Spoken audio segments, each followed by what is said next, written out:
कार्यप्रणाली. Manual transmission सिस्टीममध्ये ड्रायव्हरला स्वतःच क्लच दाबून आणि गिअर लिव्हरचा वापर करून गिअर बदलावे लागतात. ही प्रणाली इंजिनमधून चाकांपर्यंत पॉवर ट्रान्समिट करते. क्लच क्लच क्लच हा इंजिन आणि गिअरबॉक्स यांच्यातील एक जोडणी आहे. ड्रायव्हर क्लच पॅडल दाबतो तेव्हा क्लच प्लेट्स आणि फ्लायव्हील यांच्यातील संबंध तुटतो. यामुळे इंजिनची पॉवर गिअरबॉक्सपर्यंत पोहोचणे थांबते. गिअर बदलताना ही प्रक्रिया अत्यंत महत्त्वाची आहे, कारण ती गिअर्सना सुरक्षितपणे बदलण्यास मदत करते. जेव्हा क्लच पॅडल सोडले जाते तेव्हा क्लच पुन्हा इंजिन आणि गिअरबॉक्सला जोडते आणि पॉवर ट्रान्सफर सुरू होते. 2.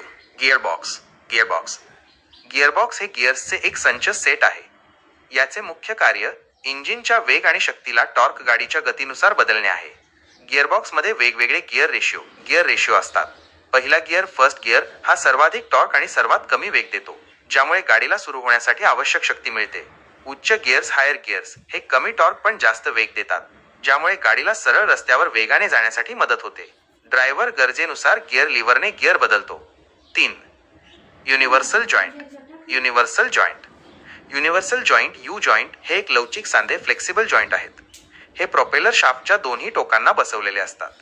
यांचे मुख्य काम हे आहे की प्रोपेलर शाफ्टला वेगवेगळ्या कोनांतून फिरण्याची परवानगी देणे. गाडीचे मागचे चाक आणि गिअरबॉक्स वेगवेगळ्या पातळीवर आणि कोनावर असल्याने हे जॉईंट्स पॉवर ट्रान्समिशनमध्ये येणारे अडथळे दूर करतात. 4. Propeller shaft propeller shaft propeller shaft हा एक लांब रॉड आहे जो गिअरबॉक्समधून पॉवर डिफरन्शियलपर्यंत पोहोचवतो. हा शाफ्ट फिरत असताना पॉवरला गाडीच्या मागील भागाकडे घेऊन जातो. यामुळे इंजिनमधून आलेली फिरणारी गती मागील चाकांपर्यंत पोहोचते. 5. डिफरेन्शियल डिफरेन्शियल डिफरेन्शियल हे गाडीच्या मागील ॲक्सलच्या मध्यभागी बसवलेले एक महत्त्वाचे यंत्र आहे. याचे मुख्य कार्य हे आहे की जेव्हा गाडी वळते तेव्हा आतील आणि बाहेरील चाकांना वेगवेगळ्या वेगाने फिरू देणे. वळण घेताना बाहेरील चाकाला आतील चाकापेक्षा जास्त अंतर कापावे लागते, त्यामुळे त्याला जास्त वेगाने फिरावे लागते. डिफरेन्शियल ही भिन्न गती संतुलित करते. 6.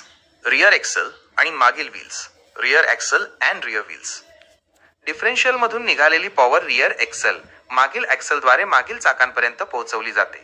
रिअर एक्सल हे 2 शाफ्ट्स आहेत जे डिफरेन्शियलला मागील चाकांशी जोडतात.